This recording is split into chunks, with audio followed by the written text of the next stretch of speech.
Okay, so the topic for today's lecture is knowledge graphs. We're going to learn more about the applications of network or graphs in the real world. So what's a knowledge graph? Well, it's a multi-relational graph that contains information where nodes can be of a different type and where edges can be of a different type. So for example, knowledge graph here would be connecting John Lennon with Beatles with the place. So the nodes labels are of different type, right? There's a person, there is a band, and there is a place. And the edges, the relations are also very different, right? So John Lennon, a member of Beatles, born in Liverpool, and Beatles were founded there. So that's a typical knowledge graph. So if you want to generalize, then we can see that nodes are entities, and nodes can carry different labels. Nodes labeled with attributes, right, or types, and edges are also typed, and edges captures different types of relationship between those entities. So knowledge graphs are really, really good to represent knowledge or information, right?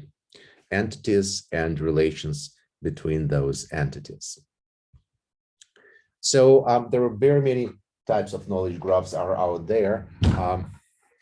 There are biomedical knowledge graphs, which are extremely practical, that, for example, contain that where nodes are drugs, diseases, then you can think about certain type of proteins, pathways, and how this whole thing is connected to each other.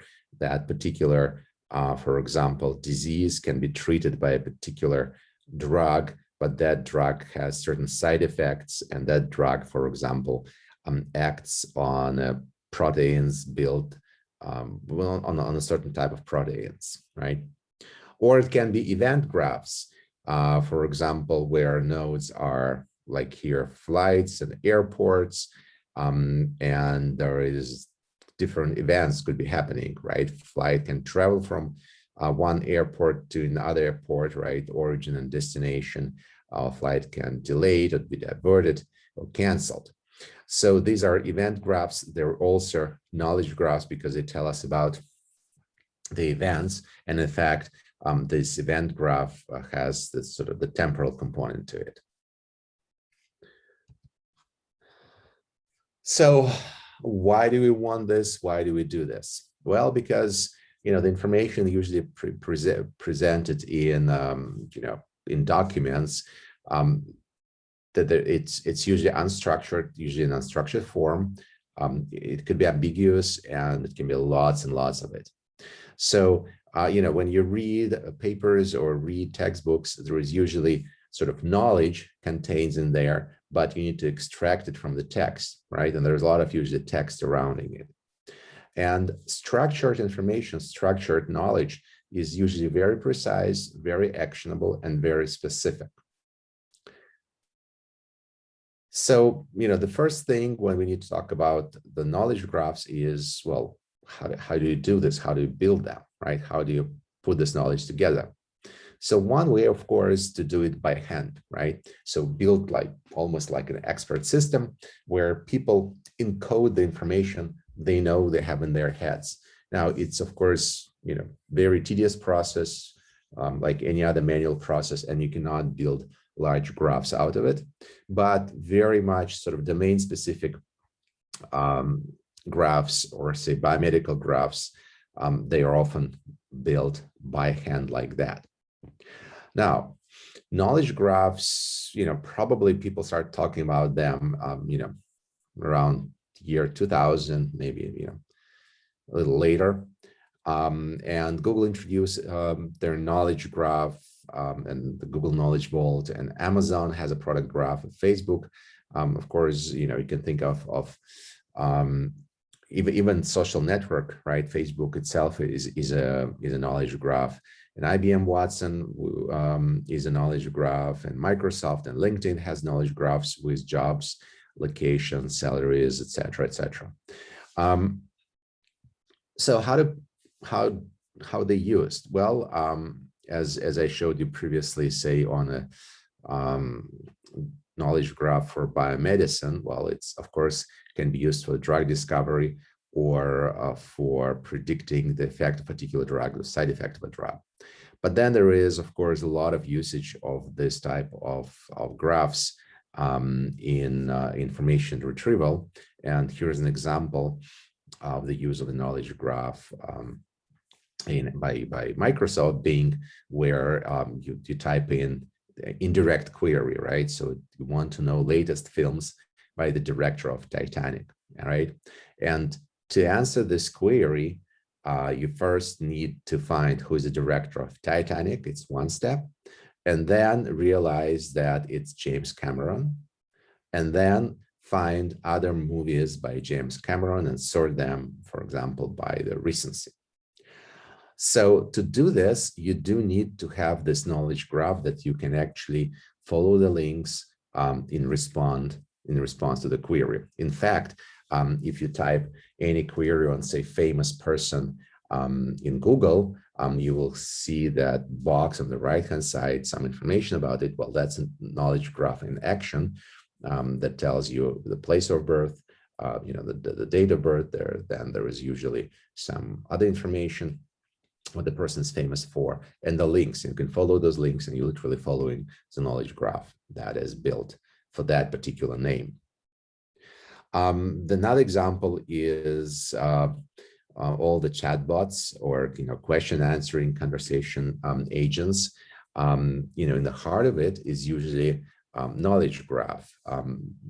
Though there is a sort of dialogue framework that's surrounding it, and that's what you as a user see when you interact. But deep inside, when there is a need to answer a particular question, well, there is a knowledge graph where the engine follows a particular edge for a particular entity. Now, there are, of course, not only company have knowledge graphs, but there is a free knowledge graphs as a sort of free storage of information. And for example, one of the largest of them, Freebase, it's 50 million entities, and there are 38,000 different relation types. So that's how many different types of edges, right? And then there are 3 billion triples, and a triple here is 2 facts, right? So fact is one entity connected by a particular relation with another entity. But even in that huge graph, for example, it's known that like 93% of people on this Freebase have no place of birth, right? So there's no entity, there is no relations like that, though the places most likely exist there or have no nationality. So those graphs is really hard to build, and there are often quite a few links that are missing. So you get this, it's a graph which is a very large graph, but it still has lots of missing edges. All right. So those types of graphs, so we need to do first knowledge extraction, right? We need to take some raw data. Sometimes the data can come even, in a form of text, and sometimes it can come in the form of triples, right? 2 facts connected by a particular type of edge, by a particular relation. And then we need to actually build that graph, right? And then we'll have the graph. So to do that, what do we need to do? Well, so first of all, knowledge extraction. if we start parsing text, and we're talking more about natural language processing techniques. First of all, we need to make sure we do recognize entities within the text. And it's usually called NER problem, or named entity recognition. And so we need to make sure we do recognize those entities. Then we actually use those entities as nodes in the graph. We also need to understand the attributes for those entities, like sort of what those entities are, whether they're names, locations, place of birth, or anything else. And that being place, that attributes and types. And then those entities, they are somehow related. And so we need to extract those relations and form edges based on those relations. And that can be either extracted from text, or it's potentially, you can actually predict some relations that are not clear from the text. So here's an example. We're not going to go deep into this, but it's more again of natural language processing problem. But here's an example. Let's say I have a sentence: John was born in Liverpool to Julia and Alfred Lennon, right? So here you can actually try to find, to do the parsing and do the name entity recognition and find out that John is a person, location is Liverpool, Julia is a person, Alfred Lennon is a person. And then you can do part of speech tagging, and you can do dependency parsing, figuring out which word depends on what. And then, well, then the most tricky part is to realize that was born is actually pointing to the birthplace, and was born to Julie and Alfred Lennon means that the John Lennon is a child, right? And that means they are parents. You can also infer from this that they're probably spouses, right? So that's how you can sort of in theory do this. In practice, there are of course very many challenges in this approach, but there are quite a few commercial and open source entity extractions exist there that allows us to build this type of graphs.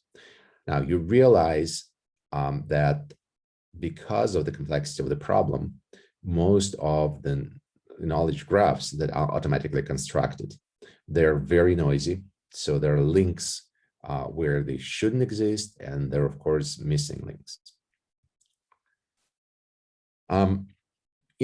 From that information, that we saw on the previous slide, we can actually build the graph by answering the main questions, right? So who are the entities? So, what are the nodes on the graphs? So what are their attributes, right? So it's a place, a name, and how they're related. So this is a triplets of information. In fact, entire knowledge graph is about this triplet. So there is a head, which is from where, then there is a tail, which is to what other node, and then there is a relationship, the information. And there exist multiple ways of building those graphs. Most of them are probabilistic by actually looking for confirmation through multiple text on the existence of those edges. So there are publicly available graphs. There is a Wikidata, there is a Freebase, Yago, et cetera, et cetera. And the common characteristics that they are massive, right? There are millions of nodes and edges are in those graphs, but they're also incomplete. And they're incomplete because, well, again, extraction of information is far from perfect, but also not all the information actually exists in the text, and some of it is just simply missing. So the question is it possible to predict those missing links, right? Literally add the knowledge. In an example here could be for a given, for example, for a given head and relation, we want to predict missing tail, right?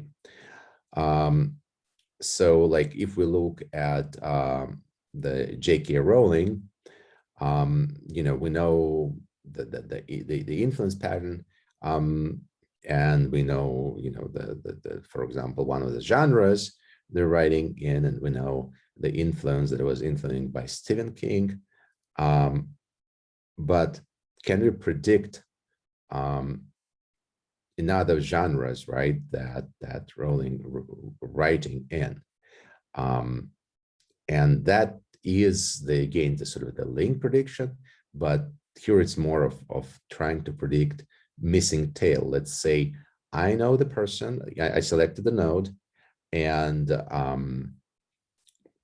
know type of relations we want to look for, and we want to see on which, for example, on which of the tails, on which of the genres the tail lands. Now, you could actually try to address this, you know, with sort of traditional approaches with link prediction tasks, the way we discussed, you know, a few lectures back. But the problem here is, again, that we're not just trying to find any edges, we're trying to find, you know, direct edges between certain type of nodes. You know, you previously, on the previous lecture, you discussed also the ways to embed graphs. And in fact, most sort of recent work, the approaches to finding, you know, new links were all based on graph embeddings, on finding latent representation, and then, you know, looking for connections, looking for edges in this representation. And the idea is always the same. So you want to take your graph, and, you know, embedding it means assigning coordinates to every node of the graph in some particular space. You know, if you want to draw a graph, it's two-dimensional or, you know, n-dimensional space, you know, you're finding the way to put it in there. That's literally what embedding is. So in this case, we want to do the embeddings, right? And since in knowledge graph, we usually use triples, so it is head, it is relations, and it is tail. We actually would like to embed all three of them. And, you know, the question is, well, you know, how can we do that to preserve that, you know, the information, and to be able to use that embedding to predict or infer new links? And, you know, there's like a bunch of methods how people tried to do this. Probably, you know, we're going to study today, you're going to try today at the seminar one of those methods. You know, we're going to discuss it right now. This method is based, in some sense, reflects on a, you know, famous paper by Mikolov, which was about distributed word representation. And the idea is the following: imagine that we can put, you know, embed nodes, which are entities in some low-dimensional space. Then we want to be able to connect those entities through, you know, particular edges. And the idea is that the edges will correspond to a translation within the embeddings. And the thing is, it should be quite universal, which is, for example, if I take a person and the place of birth, then when those types of nodes, that information are embedded in the person and the place of birth, the translation or vector connecting them should be the same for all people in all places of birth. Now, the same, remember, it's a vector, right? So you can shift it, of course, right? But it remains parallel to itself in this multi-dimensional space. And so if you take that vector and apply it to, for example, John Lennon, you get the birthplace of Liverpool. Then you take this vector and you apply this vector, for example, to Barack Obama, you will get his place of birth, Honolulu. So that is how this thing works, right? So I mean, that's the idea. So the question is how to actually do this, right? So that would be sort of the target is to find, you know, the relationships, so to be able to embed those relationships and be able to embed the entities themselves. So the algorithm I want to discuss and the algorithm that you're going to implement today is called TransE, which stands for translational invariance. And the idea is actually very, very simple. Think about, you know, for a second, you know, two-dimensional, three-dimensional space. You know, two-dimensional space can work easily. When you put a point in there, or a point can be thought of also as a vector, right? Because it's a vector with the origin at with the tail at I'm sorry, with a head at origin and tail at the point. And so you can think about then embedding those vectors, the vectors that corresponds to the entities and the vector that corresponds to relations in the same space, and then you can actually add them up. So you take a point that is, for example, the head. Then you take R, which is a relationship vector, and you get the tail, right? And so an example can be relationship is nationality, head is Obama, and tail is American. And what you want to do is you want to make sure that when you have those facts, the true facts, then when you take the vector H, it's a vector because again, in a, you know, point or a vector is the same in this vector space model, right? So you take a vector H or point H, you add to it their translation, right? You add to it relations, which is a translation in this space. And then you get the final fact, the final entity.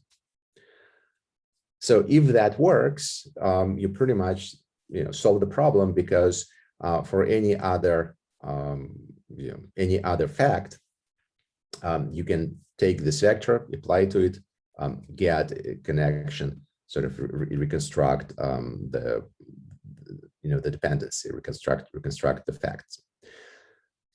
You also want to make sure that if the fact is not true, right?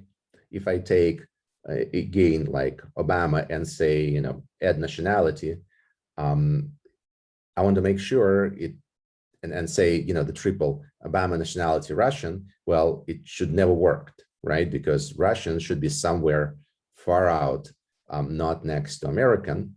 And so the distance in between Obama, this translation nationality, and Russian should be pretty large. So, well, in real life, of course, you will never have H plus R equal to T. but we want to make sure, we want to try to find such embeddings that h plus r minus t is small for the true values, right? For the true facts, I'm sorry, for the true facts, for the true triples. And h plus r minus t is large for the false triples, for the false statements. And then we can actually have a scoring function, which is h plus r minus t. We can have this since it's Euclidean space that we're embedding in, we can have it the norm 1 or norm 2, whatever we want, as a distance for the scoring function. So here is the actual algorithm that guys proposed. The idea is, again, that you take all those triples that are true triples, right? So, there is entity, and the relations among them. You initialize some vectors that corresponds to those true entities and initialize them uniformly at random with certain normalization. Then we actually create sort of negative samples. Negative samples, those samples that are false, right? Those statements that are false, right? And then we'll have negative samples. And in order to do that, we randomly substitute, true fact, for example, by some other fact from the same graph. And then we'll try to, we'll use, for example, contrastive laws, where we favor low distance for positive examples. And that can be, again, that can be just Euclidean distance, and a large distance for negative examples. And we literally starting, you can use like gradient descent or any other stochastic gradient descent or any other method to try to optimize this with respect to the embeddings. And by doing so, you find the positions, we run through a lot of examples, and we find the vectors H, L, and T, and we find their embeddings. And remember, the same, the same relations, or, L, the way it's shown in here, participates, in multiple examples, because somebody was born somewhere. This is embedding, like, for example, was born, that's what you're looking for. And you're gonna, try this today yourself. Now, I mean, it all sounds good, and actually, it works pretty well the way it was shown by the authors, but unfortunately, not everything that's simple. It's very challenging to actually represent those sort of relationships, structured relationships, just by coordinates, literally embedding it into some high-dimensional space, which assigning coordinates. And the challenge here is relations should satisfy certain constraints, right? So for some type of relations, they should be symmetric, right? If one person is roommate for another person, that person should be roommate of the first person, or family. If they're family, well, one person is a family, the other person is also a family. Other relations can be inverse. For example, we have two entities, professor and students, advisor and advisee. Then there could be, composition of relations, or like transitive relations. Now, these ones are the example would be, the wife and husband, and for example, a child has a mother and their wife and husband, there is most likely it's a father, the man that would be the father. So you can try to build, and there are many more examples of transitive. And then there is another example of what's called one-to-n relations that all can hold true. Again, professor can have 10 students, all of them will be the advisees, right, for the professor. So those are, these are example of the types of relationship and the properties they might possess. Well, embedding satisfies some of them, but cannot satisfy others. And it's very easy to see. For example, in case of the embedding we just discussed, since, we're literally adding things up, right? We're getting triangles.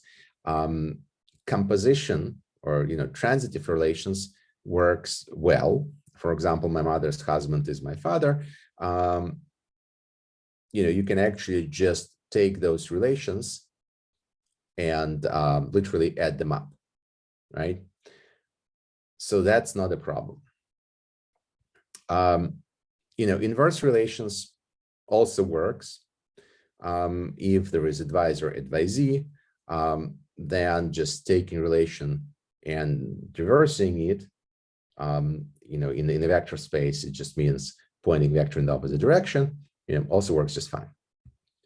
Now, the problem becomes with the symmetric relations, because literally, if I want to have with TransE symmetric relations, right? So, for example, John is roommate with, I don't know, Beth, and Beth is then roommate with John, right? Then for this, it means h plus r minus t should be 0, because it's a true fact, and then t plus r minus h should be 0, because again, John is roommate with Beth, and then Beth is roommate with John. But this can work only for r equals 0, and then h means t, which means, John and Beth, they're the same person, which is not true, right? And so that just shows us that sort of the simple embeddings not necessarily satisfy all logical constraints that we might have for them. Now, of course, people notice that, and they try to fix this. And there are other models, like, for example, there is this TransR model that instead of embedding everything, both facts, both entities, and the relations into the same space, instead of them creating two different spaces, space of entities and space of relations, and then having projection matrix that connects one space to another. And one can see that that solves some of the issues, but creates other issues, as always. Yet another example is saying, like, okay, instead of having score function as h minus r, like here, where was it? Scoring function h plus r minus t, right? Where we just looked at Euclidean distance. We can try to have a very different scoring function for the triples, which will be h times r times t. Now, it's sort of bilinear embedding. That might also work. It also has some nice properties, but again, violates some other logical constraints. Here, you actually think about dot products of the vectors, and so it's more of the idea, instead of using Euclidean distance to find the distance between two entities, we're looking for cosine similarity, right? And that's cosine similarity distance. So if you look and analyze those different models, the TransE, TransR, and the model with cosine similarity, it's called distance multiplication, then all of them have some problems, right, with either symmetry or anti-symmetry, or one-to-n relations. And in this sense, TransE is probably, because it is it is the simplest out of all of them model. It's probably preferable in many cases, since though it doesn't cannot hold and satisfy certain type of relations, you just don't use them, and for the rest, it should work just fine. Okay. Oh, and that's pretty much it. There were, in fact, this is, if you think about if you go back to the papers, the paper I just talked about, this translating embeddings for model multi-relational data. This is NIPS 2013. So, since then, there were a lot of different publications, a lot of different approaches, more complicated than the one we discussed. But, again, that stands out as the, easiest and most straightforward. And so that's why you guys are going to try it on the seminar today. And with that, we're done. Any questions?